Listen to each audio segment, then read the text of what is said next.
Right, hello. Have a going to do a review of a movie I came across on YouTube recently called Lost Years of Jesus. I guess I watched it a couple days ago, went back to check it out, but it's no longer on YouTube. I guess it was pulled down. But just a little bit of information about it. The title says The Lost Years. It's a documentary exploring the theory that Jesus spent the 18 lost years between the ages 12 and 30 in India and the East. It also talks about the legend of St. Isa, Shroud of Turin, and Adolf Hitler's fascination with holy relics. So it looks like it was directed by a guy named Richard Bock. I'd never heard of him. His wife, Janet Bock, were writers and found out that they're followers of Sai Baba. The DVD's in English. Released in 1977, so about 43 years ago. It's pretty old, but it runs about 88 minutes. I could find a little bit about Janet Bock. I guess her previous husband, Richard, died back in 1988, this post says. It looks like they were followers of Sai Baba. I believe they had opened up the Satya Sai Baba Center of Hollywood in 1969. So I've been kind of involved in this type of movement for a long time. It says that they traveled through India filming for this video, The Lost Years. It actually says shown on television in 1980 about Jesus' travels in the East from the age of 12 to age 30. And Janet wrote and published a book called The Jesus Mystery about Jesus' travels in India, incorporating her early experiences with Baba and his comments about Jesus in the lost years. So I thought that was kind of interesting. So you can actually still find the DVD for sale on Amazon. Here's $13.99, $3.99 shipping. And I guess also found, this is the book that she wrote, The Jesus Mystery, but as you can see, I guess only got 2.3 stars, and if you read some of the reviews, people are calling into question the scholarship that was done into the book. And I guess from the DVD, my comments are basically going to have the same thing to say about it, but I wouldn't mind maybe reading it, get a used version, and just check out what's in there.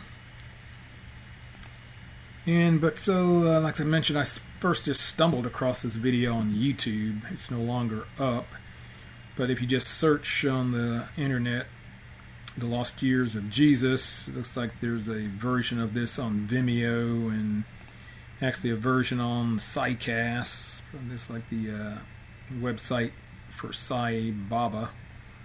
So it's available there as well. I have two other videos that I put up. One was Jesus in India, The Lost and Missing Years. You might want to check out. It goes in a lot more detail about some of the things that I'm going to be talking about and folding into this review about Nicholas Notovich, Swami Abhedananda, Nicholas Roerich, and a bunch of other things. And I also did another review on a movie called Jesus in India. And so those might be interesting for you as well. And I'll put a link down below. So let's just jump into this. So around the 3-minute mark, a guy comes on the video named Dr. John C. Trevor of Claremont School of Theology. And so he goes and makes a statement, does a little talking, and then he says that speculations, of course, have been going on about the early life of Jesus and have put Jesus in many parts of the world, even including India. Interesting, he uses the word speculations here, and he never comes out and says this has any truth or validity to it. And I'm not really sure what his stance is on this at all. I was able to find out, I guess he graduated from the Yale Divinity School, which is known for being fairly liberal, but that still doesn't give me a clue, I guess, if he believes Jesus went to India or not. But it seems like I was kind of wondering, why is this guy even in this video? And I think the only reason they put him in there was to try to lend some type of expert biblical authority. He's a doctor in biblical studies, and he's pretty well known, I guess, for his work with the Dead Sea Scrolls. So I guess But other than that, I don't really see any reason why he was in this video other than to lend his expert name to the video. About the 5.5-minute mark, the DVD talks about the life of Saint Isa, and that closely resembles the life of Jesus, revealing what may well be the lost years of Jesus. And then they talk about this Russian man by the name of Nicholas Natovich. And you'll see, words used like this throughout the DVD. May well be, I suppose, nothing concrete as to giving any validity to Jesus actually being in India. And again, watch my previous video if you want to find out a little bit more details about Nicholas Natovich. But just briefly, he's well known for writing this book called The Unknown Life of Jesus Christ. And so he had traveled in parts of India and Tibet, if I remember. But what he's famous for is a section of this book called The Life of Saint Isa. And he stated that he visited this monastery in the Ladakh region of northern India called Himis. And while he was there, the head lama was able to show him 2 large books that supposedly talked about Jesus actually being there in that part of the world. And so the lama read what was written in these 2 big manuscripts. Somebody was interpreting, and Nicholas Natovich supposedly recorded what's in this section of his book in a notebook he had while he was convalescing at the monastery. And it's important to keep in mind that this section of the book that talks about what he recorded from the manuscripts is recorded in a total of 14 chapters that he said was compiled from 2 big books with pages yellowed with age that he had to piece together because all the different verses about Jesus, or Isa as he was known in that area, were just scattered throughout these 2 books. They weren't compiled together at all, and he had to do the compiling.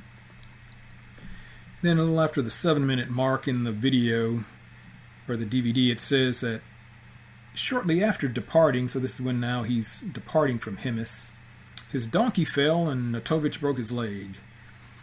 So just a little more background. So he had actually visited the Himis monastery one time, asked the head lama there about these manuscripts that talked about Isa, or Jesus, being there. Head lama couldn't find anything and told him to come back. So Nicholas Natovich left.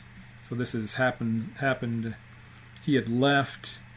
He had actually gone down to this town of Leh, and he was actually going somewhere else, but then he was thrown off his horse, said he broke his leg, and the closest place to take him was back to the Himis monastery. So he was taken back to Himis, and then while he was there for the second time, the head lama amazingly was able to find 2 of these manuscripts, and that's what's written in his book.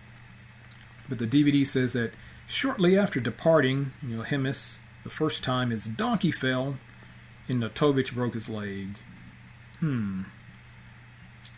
Well, if you actually read Nicholas Natovich's book, and you can find copies of these on the internet in PDF forms and others, in the book he actually says he fell from his horse, not a donkey. So here's I guess a red flag about the work and scholarship that went into what's in this DVD.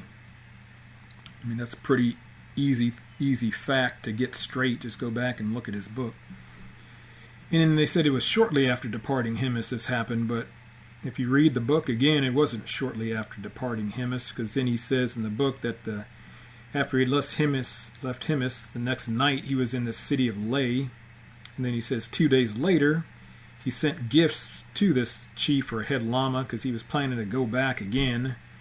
And so I'm assuming he may have left the next day to go to the other parts where he was trekking, where he had this accident. But it didn't say, so he could have left even a number of days after that. So again, it wasn't shortly after departing Himis that this incident happened. And just a little bit about this Ladakh region of northern India. It's in the state of Jammu and Kashmir. where this happened. It's up here. I don't know if you can see this small inset, but in the northern part of India near China and Tibet. Really rugged, mountainous area. And this Ladakh region means the land of the high passes. As I mentioned, it's in this Indian state of Jammu and Kashmir. The largest town in that area is Leh, and it's made up of Tibetan Buddhists, Hindus, and Muslims. So here's just a picture of the Hemis Monastery. You can just see the rugged, scenic beauty of this area where this monastery is located.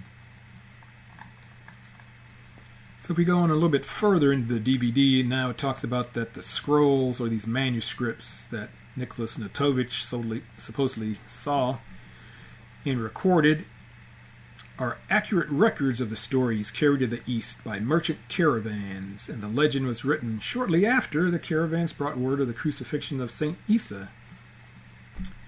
Again, there's no evidence to substantiate any of this. Nicholas Natovich mentioned something similar to this in his book, but that's all we have to go on. That one, they're accurate records. We don't have any idea when they were written, but the DVD says they were written shortly after the crucifixion event, or the caravan people who were there in Jerusalem and Israel supposedly were eyewitnesses to the crucifixion, traveled back to India, that part of the world, and then reported on what had happened, but no evidence to substantiate that. Around the 8-minute mark, the DVD talks about the Swami Abhedananda, who in 1925 had also gone with the sole purposes of going to Hemis to try to see these manuscripts as well. And the DVD made the comment that he saw the same manuscript Nicholas Natovich saw. Well, that's not true, because if you read the Swami's book, and I've read it, he said that he saw a single book made up of 14 chapters. Well, Nicholas Natovich said he saw 2 big books with the verses scattered throughout that needed to be pieced together for information about Isa. And once he had pieced all these together, that comprised 14 chapters in his book. So here's the book, Swami Abhedananda's Journey into Kashmir and Tibet. And there's actually some photographs in the book of him, on his travels, but surprisingly, there are no pictures of these manuscripts, because that's sort of surprising, because that was the sole reason he went to visit Hemis. But it seems like he didn't think about trying to take pictures of these manuscripts. But this is what he says in the book. So the Lama took a manuscript, singular, from the shelf and showed it to the Swami. And so the Swami, when he got back to India, had someone help him edit and write the book, so that's why it's written like in the third person. Showed it to the Swami, and he said that it was an exact translation of the original manuscript, which was lying in the monastery of Marbor near Lhasa. It consists of 14 chapters and 224 couplets or slokas. That's totally different than what Nicholas Natovich said that he was shown when he visited the Hemis monastery. So now the Swami saw a single manuscript already with 14 chapters compiled that's talked about Jesus. Those don't match up. So around the 9-minute mark, the DVD talks about that according to the legend, Isa traveled over land and by sea, arriving in an area called the Sind. They comment, they're using the word legend there, and I think that's an appropriate term to use. And then the DVD starts narrating and actually reading from parts of that section of Nicholas Natovich's book called The Life of Saint Isa. They don't tell the viewer that this is what they're reading from. But since I'd read the book, when they started reading this sounded familiar, so I was able to go back and look at the copies I have. And so they start off with chapter 4, these verses, and then you get into the beginning of chapter 5 that just describes Jesus' birth. In Israel, he left Jerusalem for the Sind. It said his parents' house was a meeting place for the rich and the noble who wanted Isa as their son-in-law. This isn't recorded in any of the New Testament Gospels. And it said that Isa left to study the laws of the great Buddhas. So this is what's captured supposedly from these manuscripts Nicholas Notovich saw and then wrote down in his book. But as we'll see throughout this DVD, there is no proof for the above. Look at my previous video. As my previous video showed, there's no credible evidence Jesus was in India or that Nicholas Notovich's book is true. It goes into more detail about that. So then around almost the 13-minute mark, the DVD talks about this Jagannath temple at Puri, where many pilgrims have gone to worship Jagannath, the Lord of the universe, and there are numerous shrines and temples in there dedicated to different aspects of God. But this DVD didn't talk about it, but if you see my previous video, some research that I had found, I guess you're going to hear people claim that there's supposedly documents at this Jagannath Puri temple that talk about Jesus having been there and actually stayed there for a period of time. And I came across an article written by, trying to remember, I don't know if it was a follower of ISKCON, but it was a follower of Hinduism, and they interviewed the Shankaracharya of this Puri temple, and they recorded him as saying in this article, about Jesus being there, "That is true. I've studied ancient records in the Puri Jagannath temple, archives confirming these facts. But he was known as Isha, and during part of his time in India, he stayed in the Jagannath temple." You could say the Jagannath Puri temple wasn't even around at that time, if I'm remembering right. But I came across this newsletter by the Hare Krishnas, or the International Society of Krishna Consciousness, ISKCON, called the Sri Krishna Kathamrita Bindu, and they actually had an article that talks about Jesus in Jagannath Puri. So this is the Hare Krishna sect of Hinduism. This is what's written in this article about the document at this Puri temple and Jesus being there. It says that this account seems to be based on an edition of a history book of the Jagannath Mandir in Puri called the Mata Apanju, or the Drum Chronicle. In general, scholars and learned sadhus are dubious of the authenticity of at least some of the accounts in it. So they're calling into question what is written in this document. But, let's say even if the document does state Jesus was at Puri, there's no way to confirm the validity of what is written, or that it was simply myth and legend. And I believe some of other things that I've read, that these documents are no longer there or can't be found, like they were buried at one time to keep them safe or something similar to that. But again, this offers no credible substantive evidence Jesus was actually in India, other than you'll see this a lot, someone like a religious leader, guru, saying that yes, Jesus was here.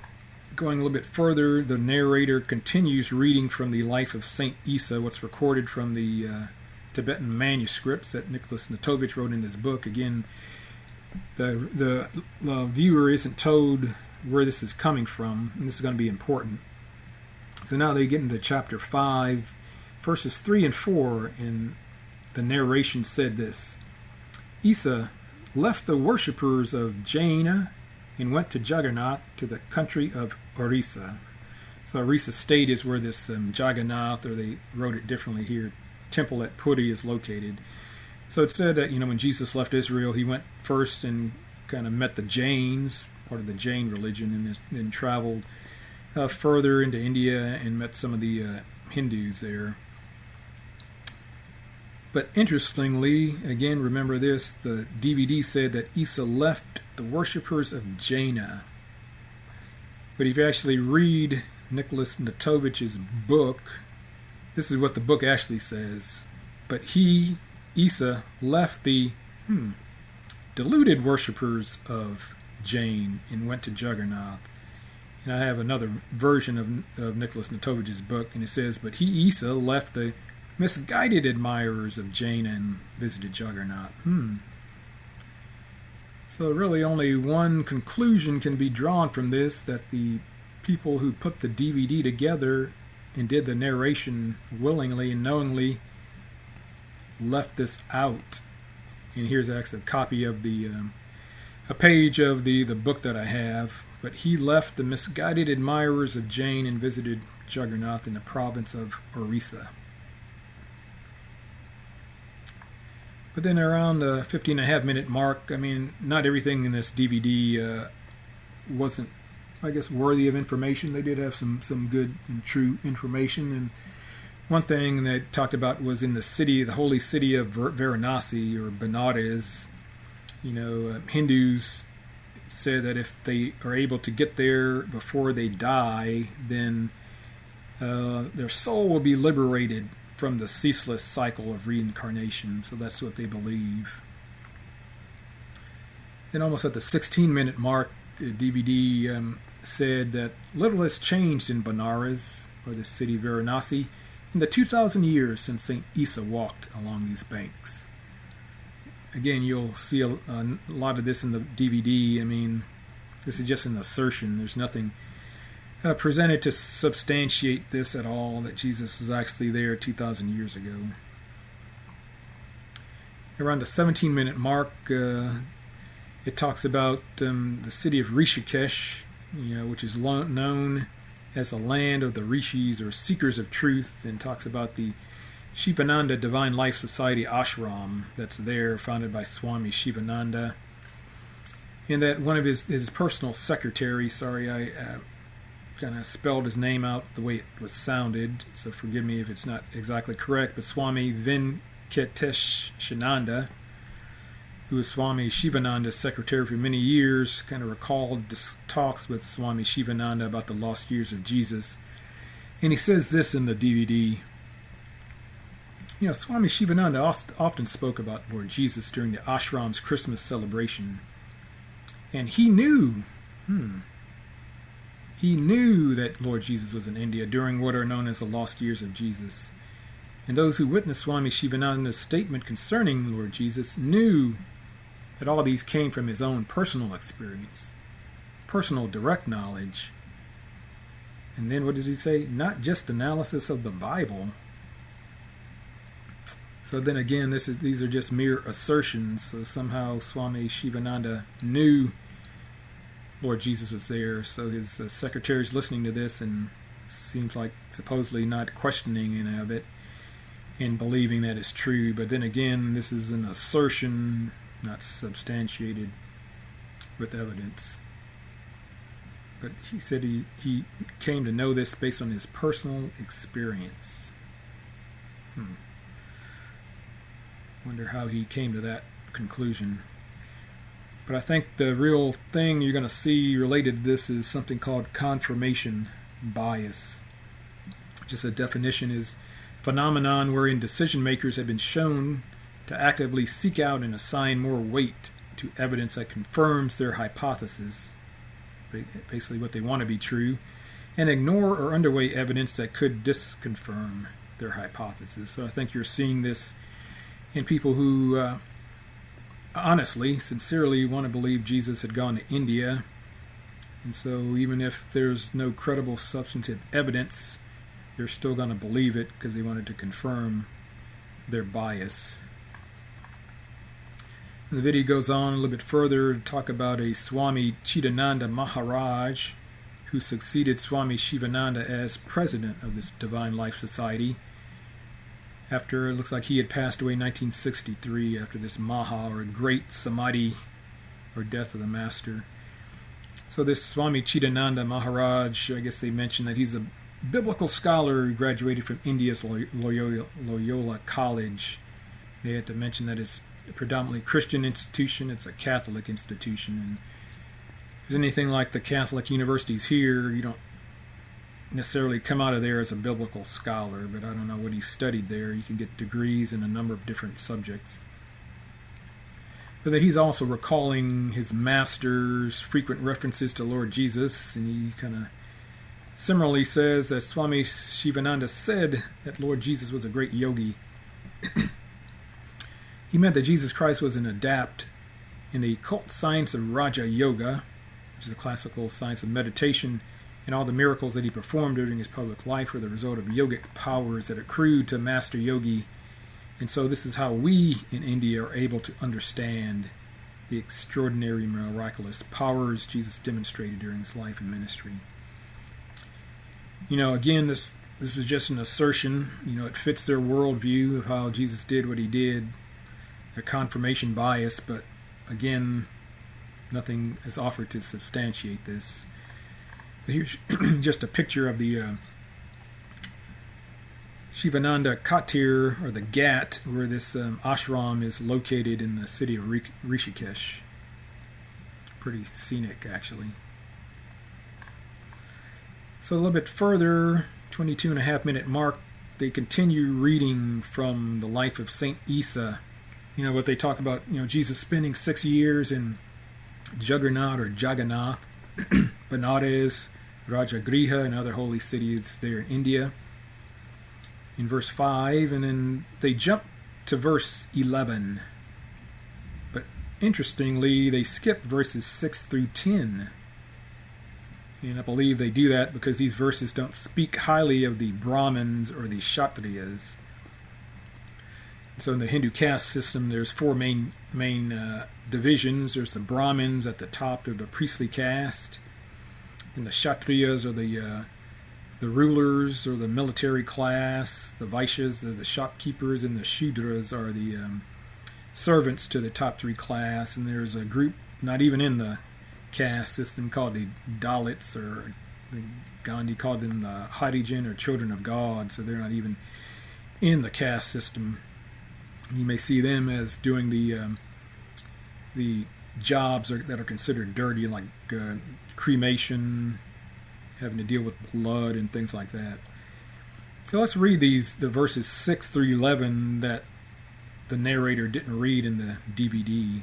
But here's verse 5 out of the book. It does say that he, Isa, spent 6 years at Jagannath, Rajagriha, Benares, other holy cities. Verse 6, but the Brahmins and the Kshatriyas declared that the great Parabrahma forbade them to approach those whom he had created from his entrails and from his feet. So these are going to be the people in the lower caste. That the Shudras were not only forbidden to attend the reading of the Vedas, but to gaze upon them even. So this fourth, the lowest class out of the four, they couldn't even hear the Vedas being read. And from what I read, that if they were caught doing that, then they could have molten metal or something similar poured in their ears for hearing it read, or couldn't even gaze upon them, for their condition was to perpetually serve and act as slaves to the Brahmins and the Kshatriyas, and even to the Vaishyas, as I mentioned before. So this is recorded in the Tibetan manuscript. Death alone can free them from servitude, said Parabrahma. Leave them, therefore, and worship with us the gods, who will show their anger against you if you disobey them. So this being said to Isa, he's kind of being threatened.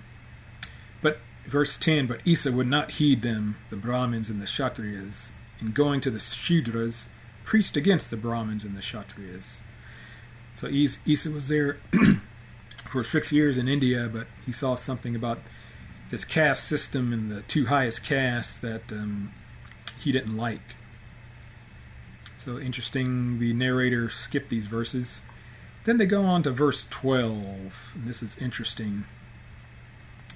In the narration says in the DVD, Isa taught that one law has been given to all men to guide them in their actions. But it didn't read the first part of verse 12. It skipped that, which said, Isa denied the divine origins of the Vedas and the Puranas. These are two of the Hindu scriptures with the Vedas in a lot of people's minds, where they're the oldest and the most sacred in a lot of people's minds. But this manuscript in Tibet recorded Isa as saying he denied the divine origin of these Hindu scriptures. They're not divine. And here's from the book, verse 12. Isa denied the divine origin of the Vedas and the Puranas. This is what they started off reading in the DVD, declaring to his followers that one law had been given to men to guide them in their actions. Then they read verse 5, but they had skipped another verse, verse 14, and you can probably guess it didn't say anything positive about Hinduism, and it doesn't. And the verse says that Isa denied the Trimurti, so the three main Hindu gods of Brahma, Vishnu, and Shiva. Isa, or Jesus, denied them, and the incarnation of Pada Brahma and Vishnu, Shiva, and other gods. Again, here's verse 14. Isa denied the Trimurti and the incarnation of Pada Brahma and Vishnu, Shiva, and other gods, saying, blah, blah, blah. So then they go on and read, verse 15. And these other verses, 16 and 18, they don't have really anything controversial, but they skipped verse 23. Again, it speaks negatively of the Brahmins and the Kshatriyas, and here is it highlighted here where it says, they that deprive their brothers of divine happiness shall themselves be deprived of it, and the Brahmins and the Kshatriyas shall become the Shudras, this bottom caste of the four, and the Shudras with whom the Eternal shall dwell eternally. Interesting. Then the narration jumps to verses 25 through 27, and it reads as such that the Vaishyas and the Shudras greatly admired these words of Isa and begged him to teach them how to pray. And he said, do not worship idols, for they do not hear you. Do not listen to scriptures. See, I have that highlighted. In which the truth is perverted. Do not believe yourself superior to others. Do not humiliate your neighbor, help the poor, sustain the feeble. Do no evil to anyone. But interesting, the narrator didn't read the second part of this verse. See, verse 26, as written in Nicholas Natovich's book. Or I guess the way he read it wasn't what was written in the book, because the book said, do not worship idols, for they do not hear you. Do not listen to scriptures, in which the truth is perverted. The manuscript supposedly said, do not listen to the Vedas. So they replaced the two words, the Vedas, with scriptures in the DVD. Again, here it is, verse 26 out of the book. Do not worship idols, for they do not hear you. Do not listen to the scriptures. No, do not listen to the Vedas, where the truth is perverted. So this is Jesus speaking again. So let's kind of summarize what we've just seen that's recorded in the Isa manuscript. But Isa, disregarding their words, remained with the Shudras, preaching against the Brahmins and the Kshatriyas. Chapter 5. Isa denied the divine inspiration of the Vedas and the Puranas. Again in chapter 5. Isa denied the Trimurti and the incarnation of Pada Brahma, Vishnu, Shiva, and other gods. Pray not to idols, for they cannot hear you. Hearken not to the Vedas, where the truth is altered. So he's in India, supposedly speaking to Hindus. So this makes you think that he thought what their gods that they were praying to, statues, were idols. And hearken not to the Vedas, because they don't contain the truth. This is probably one of the best books that I found on the subject, The Lost Years of Jesus by Elizabeth Clare Prophet. She started the Church Universal and Triumphant. She believed in the Ascended Masters, and that's kind of what's said here. But she commented on this in her book, these verses in the Isa manuscript that supposedly speak negatively of Hinduism. This is what she had to say, that the Natovich version of the Isa manuscript contains passages which indicate that Jesus rejected the Vedas and the Hindu idols. But they're incongruous with a passage of the life of St. Isa, in which Jesus diligently studies and then teaches the Vedas. Therefore, the reader ought to consider the possibility that the verses which denounce the Vedas may have been inserted by Natovich himself. So now she's saying, well, he may have doctored up what he wrote in his book. But then, rightly so, she goes on to say that we have no proof whatsoever for this conjecture, only the appreciation of Jesus' vast mind and his ability to comprehend the Trimurti and the many manifestations of the one God. But, as she rightly says, this is pure conjecture with no proof. I think it's confirmation bias. But I read another article that talked about this, and they conjectured something totally different, that, hey, the Buddhist lamas who compiled the manuscripts, they inserted these verses. Maybe they wanted to paint Hinduism in a bad light. So interesting enough, which conspiracy theory is it? Nicholas Natovich or the Buddhist lamas wrote something that was inaccurate, falsified the text. But maybe there's a third option, that the simple and plain answer could be that Jesus, using the words that Miss Prophet used, based on his vast mind and ability to comprehend the Trimurti, after studying the Vedas, saw they were false, along with the caste system that benefited the Brahmins and the Kshatriyas. And then the DVD further goes on and interviews a man by the name of Vintu Dharmawada, president of the Buddhist Center in New Delhi, founder of the Ashoka Mission. Said that he had supposedly visited Himis, was shown the documents, and he just kind of relates that, yes, I had known about the visit of Jesus to India. This is kind of interesting to keep in mind. So he was aware of Jesus visiting India even before he'd gone to Himis, so he was biased before he went there. I'd been shown the record that had been written on old traditional paper made of birch bark. It was in Pali in the translation in Tibetan. It said that he, Jesus, had mastered the teaching of Buddha as well as a great part of Hinduism. So again, this offers no credible proof the document was real or that Isa was there. No manuscript is currently known to exist or available for scholarly examination. I kind of wish it was. Let's get it out there and have it examined as any other historical document, especially the New Testament. They're out there for all to see. Interesting, the region around India and Tibet is known for numerous myths and legends, especially if you read some of the writings of Nicholas Roerich and his son, George. And as the head lama told Nicholas Natovich, if you read Miss Prophet's book, Jesus or Isa was just one of an infinite number of Buddhas that have existed. This is what Nicholas Natovich was told when he went to visit another monastery in the region.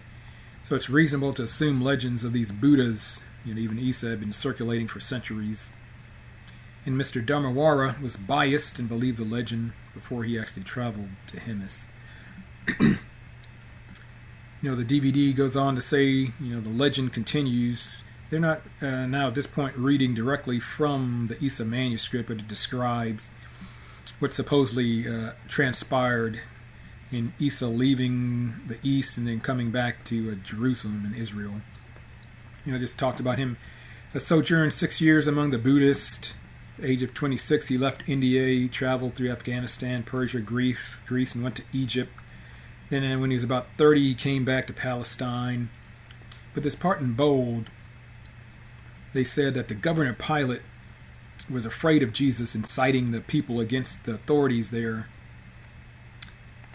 and with the intention of him becoming king of Israel. So Pilate had Jesus arrested, tortured, imprisoned.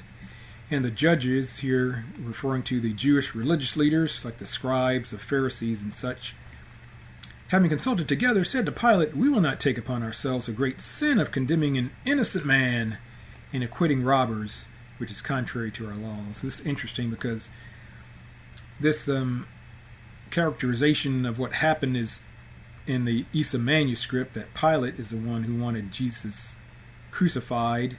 It's totally different than what's captured in the New Testament gospel accounts, because it's the Jewish religious leaders who want Jesus killed and crucified. So here's another contradiction between the Isa manuscript and what's noted in the more reliable New Testament documents. And again, I just said that. So if we just try to put together a table comparing the Isa manuscript, and I briefly talked about there's supposed to be a document at the Jagannath Puri temple talking about Isa being there. We have no idea, no clue when those were written. The copies that are supposedly at the Himis Monastery, what does that date to? This drum chronicle of Jagannath Puri, the time span from supposedly when the original was written to the copy we have, the number of them. But we have numerous copies of the New Testament manuscripts, when they were written, the time spans, and the number of there's over almost 6,000 Greek manuscripts, and we look at manuscripts in other languages. I believe this contains I don't know if this contains the writings of the Church Fathers or not, but more than 25,000. So there's no comparison into at least the historicity of what we have. or what's recorded anyway, to start doing some research from. And if we compare what's written, in the book by Nicholas Natovich and Swami Abhedananda, giving the benefit of the doubt, they actually saw some manuscripts talking about Isa being there. Their description of these two books are totally different. Nicholas Natovich said he saw two big books. Verses about Isa were scattered throughout them, so he had to sift through them, compile, put them all together to get a coherent story. Where Swami Abhedananda said he was shown a single book or manuscript that was already consisting of 14 chapters, seemingly compiled together, talking about Jesus. Then the video further goes on to talk about a Father A.J. Adekalam. Again, this is based on the pronunciation of his name, so sorry if I didn't get that quite right. He was a Indian priest in the Archdiocese of Madras, Madhapur in South India, talking about St. Thomas and the church there. And so he stated in the DVD, the life of Jesus between the 12th year and the 30th year. We have no historic proof to say that Jesus ever came to India and lived in the Himalayas. They have some reasons, talking about people who believe it, to connect like that, but there are no historical evidences for that. And I totally agree with Father Adekalam. There is no historical evidence for it. People, again, believe because of the confirmation bias, but offer no substantive proof or evidence. Then almost at the 35-minute mark, the DVD talks about Paramahansa Yogananda, who founded the Self-Realization Fellowship in Los Angeles in 1925, and it made this comment that he explained and expanded on the teachings of the Old Testament and New Testament. I guess that's their viewpoint. I believe he basically just reinterprets the Old and New Testament documents to fit his worldview and I should say misinterprets them.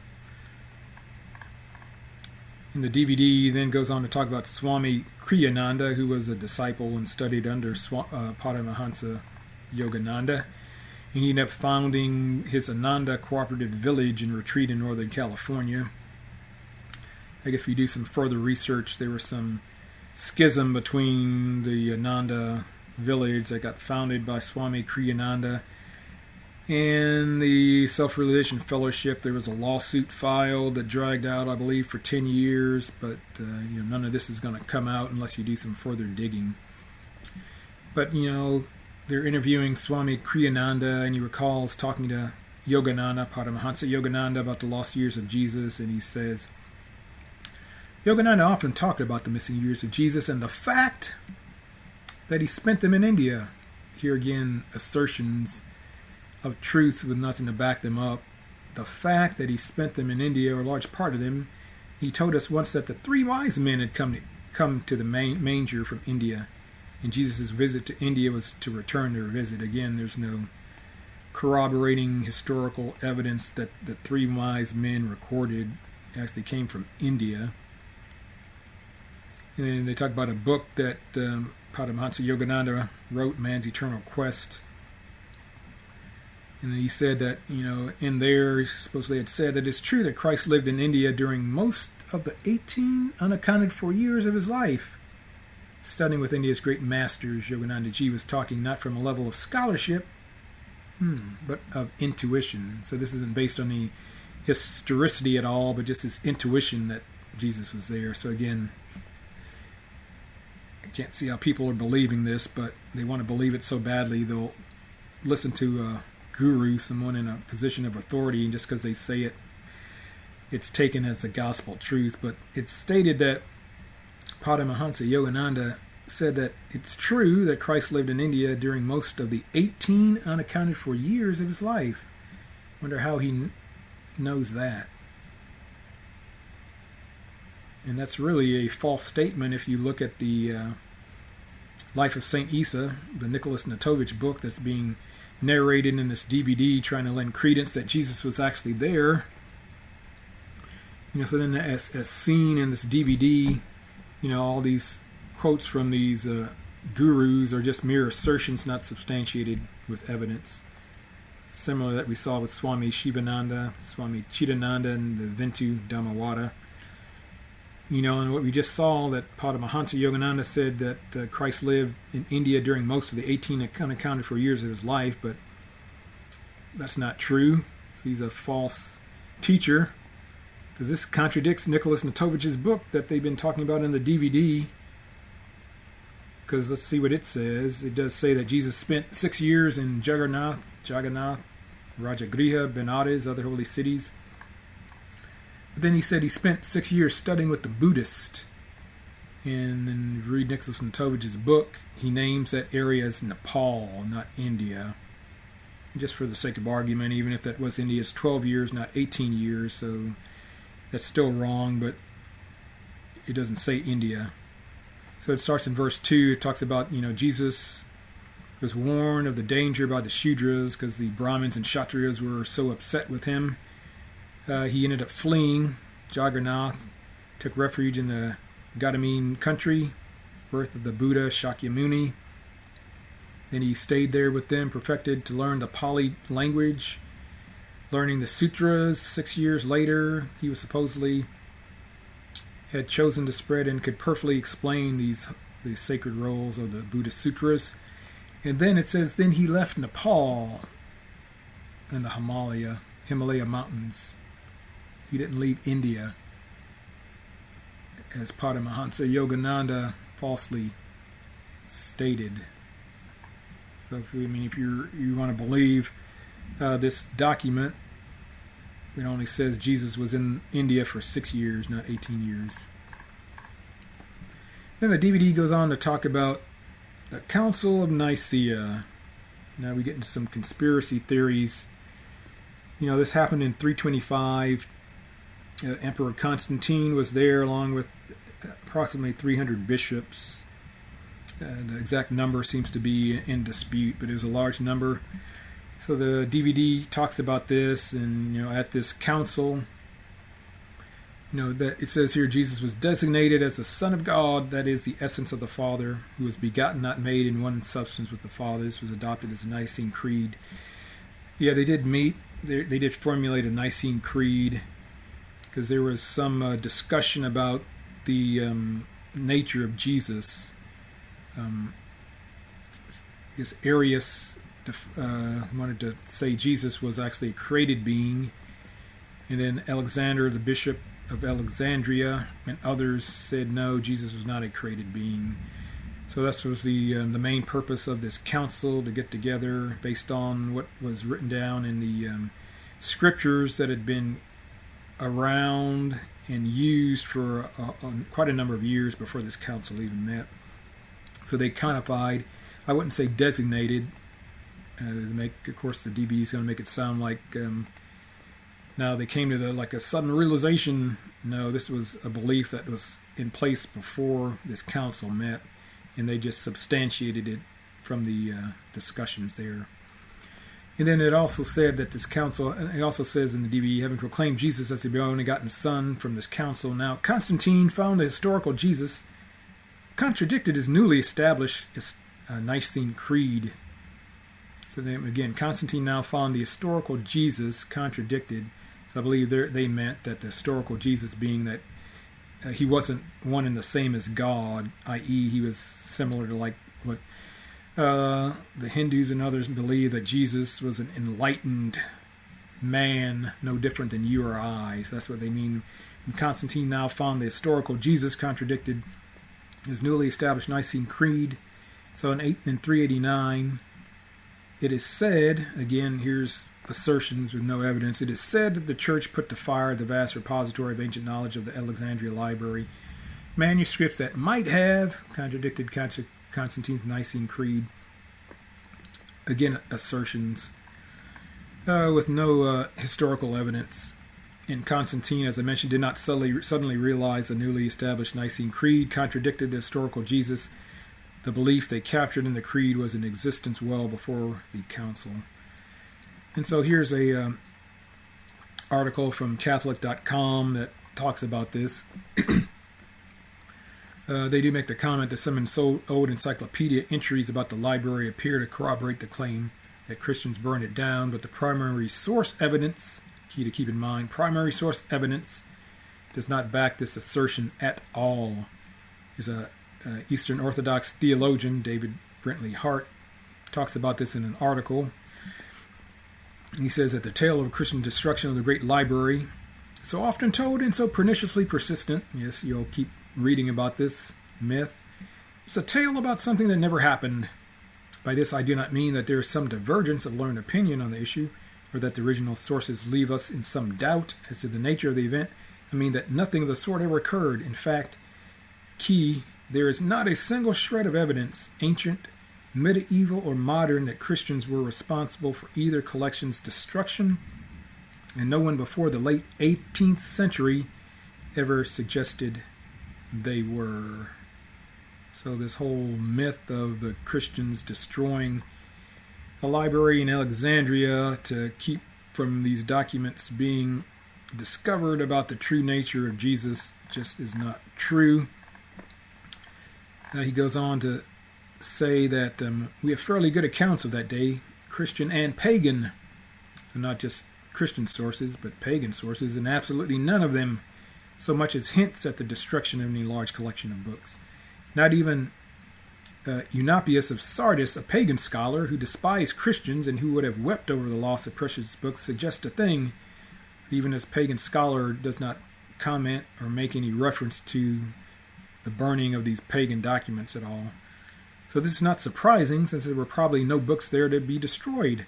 Again, another pagan historian, Ammianus Marcellinus, describing the Serapeum not long before its demolition, had clearly spoken of its libraries as something no longer in existence. And just a picture I found on the internet, supposedly of the library at Alexandria, containing anywhere from, whoever you read, 70,000 to 700,000 different documents and manuscripts.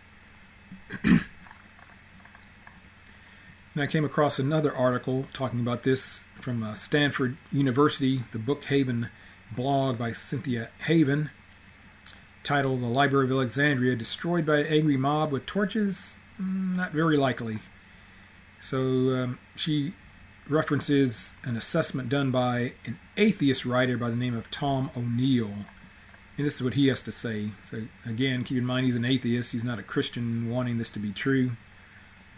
And as an atheist, I'm clearly no fan of fundamentalism or Christian fundamentalism. Precisely when and how it had been destroyed is unclear about the library at Alexandria, though a fire was caused by Julius Caesar's troops in 48 BC as the most likely main culprit. More likely this and other fires were part of a long process of decline and degradation of the collection. The idea that a great library was still in existence in Hypatia's time and that it was, like her, destroyed by a Christian mob has been popularized by Gibbon. Now he's talking about a historian, English historian by the name of Edward Gibbon, who wrote a book about the history of Rome. And this Gibbon, who never let history get in the way of a good swipe at Christianity, so he was not a proponent of Christianity. But what Gibbon was talking about was the temple known as the Serapeum, which was not the Great Library at all. It seems the Serapeum had contained a library at some point, and this was a daughter library of the former Great Library. But the problem with Gibbon's version is that no account of the destruction of the Serapeum by the Bishop Theophilus in AD 391 makes any mention of a library or any books, only the destruction of pagan idols and cult objects. Even hostile, anti-Christian accounts of this event, like again this Eunapius of Sardis, who, quote, witnessed the demolition, unquote, do not mention any library books being destroyed. And Ammianus Marcellinus, again, who seems to have visited Alexandria before 391, describes the Serapeum and mentions that it had once housed a library, key, indicating that by the time of its destruction it no longer did so. The fact is that, with no less than 5 independent accounts detailing this event, the destruction of the Serapeum is one of the best attested events in the whole of ancient history. Yet nothing in the evidence indicates the destruction of any library along with the temple complex. And he also states that still the myth of a Christian mob destroying the great library of Alexandria is too juicy for some to resist.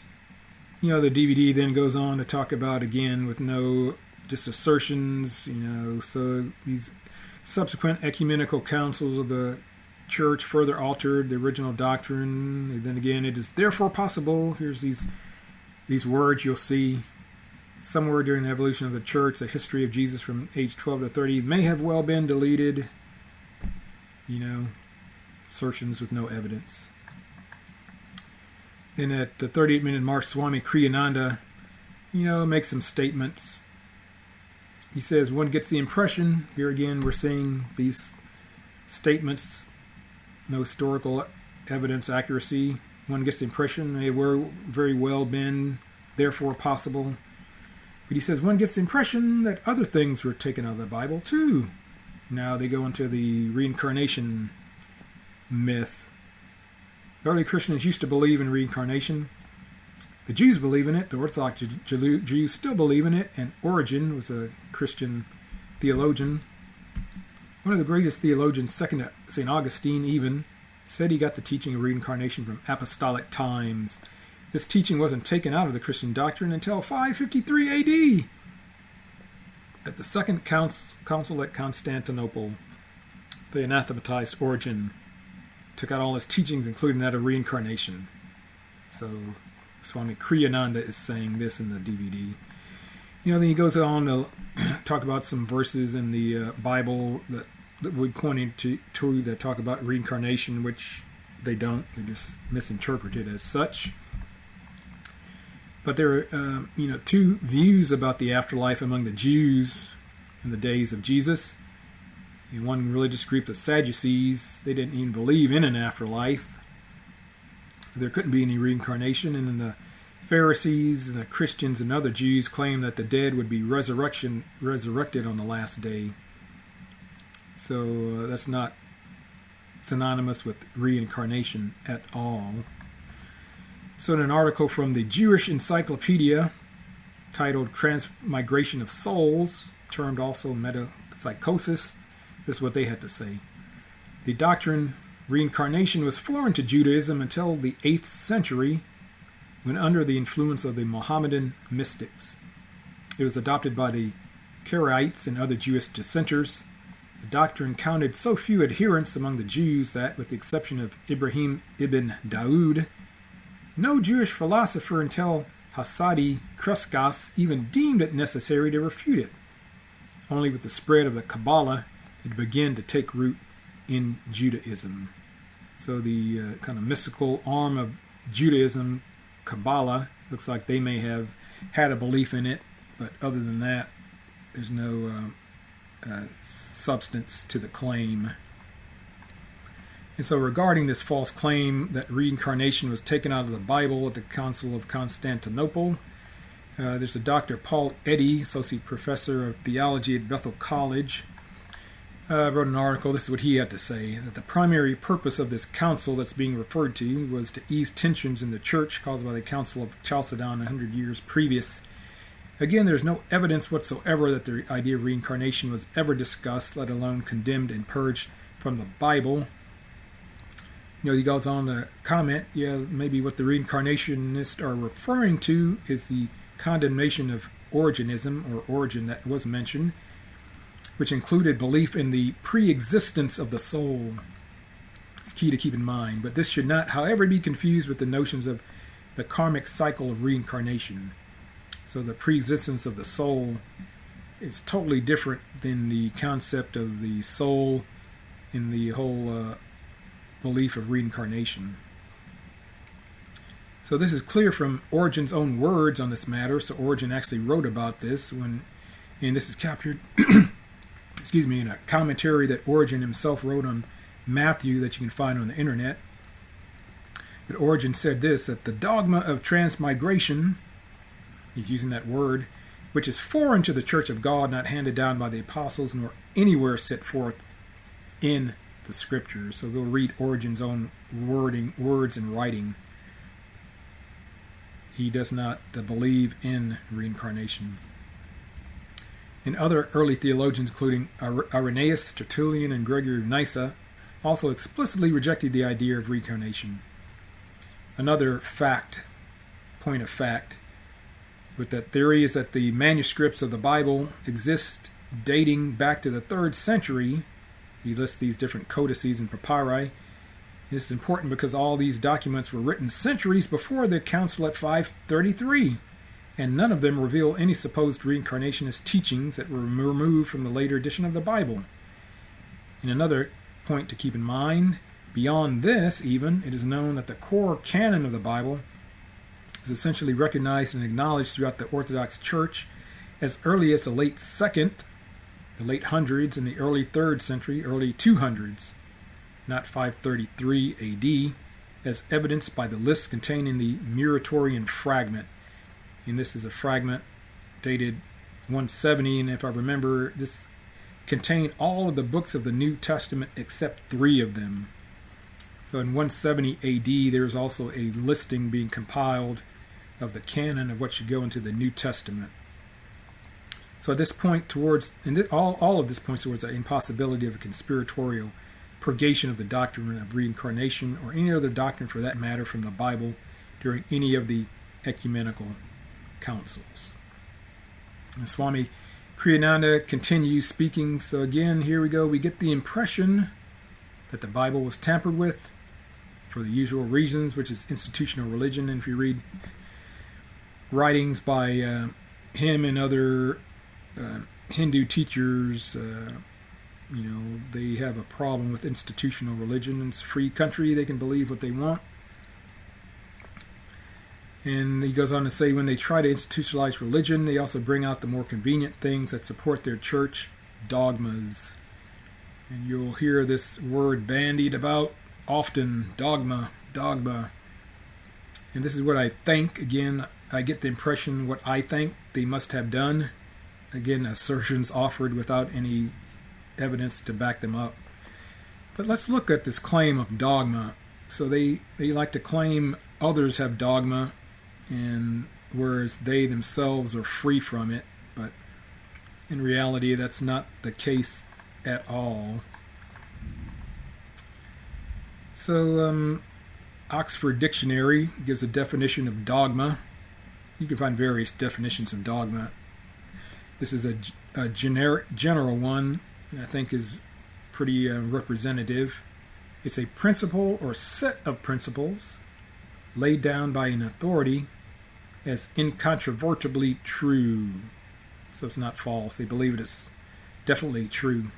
Set of principles or a principle laid down by an authority as incontrovertibly true. So some principles that they believe kind of laid down by some higher figure as incontrovertibly true. So let's look at, here's just a few. You can find a whole lot more of what Paramahansa Yogananda taught. So I came across a PDF document on the internet that's 1,372 pages, and it's an introduction to the Self-Realization Fellowship. So they're lessons for people who want to join the organization, learn more about self-realization. They'll tell you how to do it in these lessons that span more than 1,000 pages. And these 1,000 pages are filled with dogma. Again, the definition, dogma is a principle or set of principles laid down by an authority as incontrovertibly true. So one of the things, and this is just a sentence out of a section where he's talking about sinning, but it's said in one of the lessons, no one should call himself a sinner. Beliefs of Paramahansa Yogananda, the Self-Realization Fellowship. The issue is not that you're a sinner. The issue is that you're not self-realized, and you haven't realized that your Atman or inner self is one and the same with the ultimate reality or Brahman. So you need to do meditation, these other techniques that they talk about in these lessons to reach self-realization. So that's the issue with mankind. It's not that we're sinners. So let's see what Jesus says about this in the New Testament. and they co-opted Jesus. If you look at their lineage, he's in the line of lineage. So let's see what Jesus is quoted as saying in the Gospels. Jesus, or what the Gospel says, Luke says, the Son of Man had come eating and drinking, and you say, look at him, a glutton and a drunkard, a friend of tax collectors and sinners. But let's see in Matthew, let's see what Jesus himself is quoted as saying. So Matthew chapter 9, verses 9 through 13, Jesus passed on from there. He saw a man called Matthew sitting at the tax booth. He said to him, follow me. So he, Matthew, rose and followed Jesus. And as Jesus reclined at a table in the house, so he'd gone to Matthew's house, many tax collectors and sinners came and were reclining with Jesus and his disciples. When the Pharisees saw this, the Jewish religious leaders, they said to his disciples of Jesus, why does your teacher eat with tax collectors and sinners? But when he heard it, he said, Jesus, these are the Jesus' words in red, those who are well have no need of a physician, but those who are sick. Go and learn what this means. I desire mercy and not sacrifice. Key, for I came not to call the righteous, but sinners. Out of Jesus' own mouth, I came not to call the righteous, but sinners. So here, I guess you can basically extrapolate this out, and those followers of Paramahansa Yogananda, Self-Realization Fellowship, are kind of like they're the Pharisees Jesus is talking about, captured in this story. Why is your teacher eating with these people? No one should call himself a sinner. But Jesus actually says that's why he came. Then also in the Self-Realization Fellowship lessons, it makes other statements, principles people should believe. The greatest sin is ignorance of our oneness with him, that I mentioned earlier. And also made this statement: there is no other way to find God except through meditation. It doesn't say there's a number of ways, and meditation is just one way to find God, but it says there is no other way to find God except through meditation, practiced in the way the masters teach it, i.e., and we're going to teach that way to you if you follow our lessons. So there's no other way to find God except through meditation. No other way to find God. That's a dogmatic, exclusivist statement. So let's see what other dogmas can be found in these lessons. Again, dogma is a set of principles laid down by an authority as controvertibly true. So here's some other principles that you should be doing in order to reach self-realization. It says in the lessons, devoted, regular practice of the Aum or Om technique of meditation, lesson 29, of the Hong Sao technique of concentration, lesson 21, is essential. It's just not something, it's a good thing, good thought, but it's essential in the daily life of every self-realizationist who is seriously seeking spiritual advancement. It also states he should also faithfully practice the recharging exercises, lesson 8-A, whose, here's the word, principles were discovered in 1916 by Paramahansa Yogananda.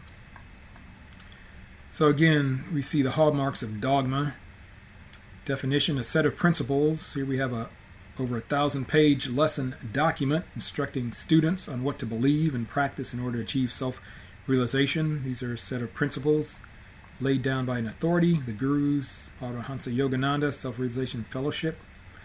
And as incontrovertibly true, they certainly don't believe what they're teaching people is false. Matches the definition of dogma. And the document also makes a statement that many different subjects are covered, in these lessons, and whether subject is of immediate interest to the student or not, the principles, there's that word of self-realization, brought out in each case are universally applicable. Again, dogma is a principle or set of principles. They use that same word defining what's in the lessons they're teaching, laid down by an authority, and it's incontrovertibly true. So that meets the definition of dogma. Then kind of ending getting close to the end, around the 40-minute mark, the DVD talks about, so these gurus or enlightened ones, where did they get their knowledge? Then it talks about, is this from the Akashic record? And they say this is a continuous record of all mankind's earthly experience, a kind of cosmic supercomputer or cosmic computer, which only a privileged few have been able to tune into. He goes on to say that these imperishable records are said to reside in a source of universal mind, existing somewhere beyond time and space. Edward Casey, another mystic, demonstrated his ability to read these Akashic records. So in his self-induced sleep state, references to Jesus would appear until the clear picture of the lost years emerged. So if you do any other research in this subject, you'll come across a man by the name of Levi Dowling, also claimed to have tapped into these Akashic records. He wrote a book about Jesus' life called The Aquarian Gospel of Jesus the Christ. There's a picture of this. I believe you can find a PDF version of this on the internet as well. But his book here claims Jesus was not just in India, but Tibet, Persia, Syria, Greece, and Egypt. These are based on the Akashic records, so it's not like a historical account.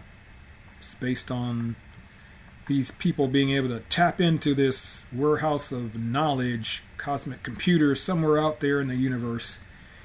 So Levi Dowling claimed to have realized the Aquarian Gospel during a series of meditative experience. He says that he recorded it from a non-physical plane of existence that he referred to as the Akashic records.